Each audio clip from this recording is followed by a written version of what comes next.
A pumice stone is a great tool for inside the oven because it is a naturally occurring stone that can be used on most porcelain or ceramic surfaces, like Emmanuel is using.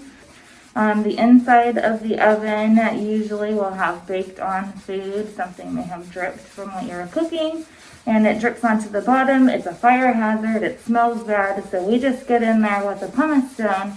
We get it wet. We get the floor of the oven wet, and we simply scrape it off. It takes just a few minutes. It's a very simple use of the pumice stone, and it's got great results. So that's what we use.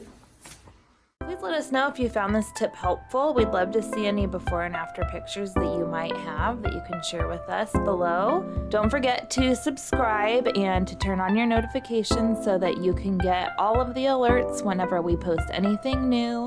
As always, remember to breathe easy with Going Greenhouse. I hate go ahead. I've noticed that that's a filler.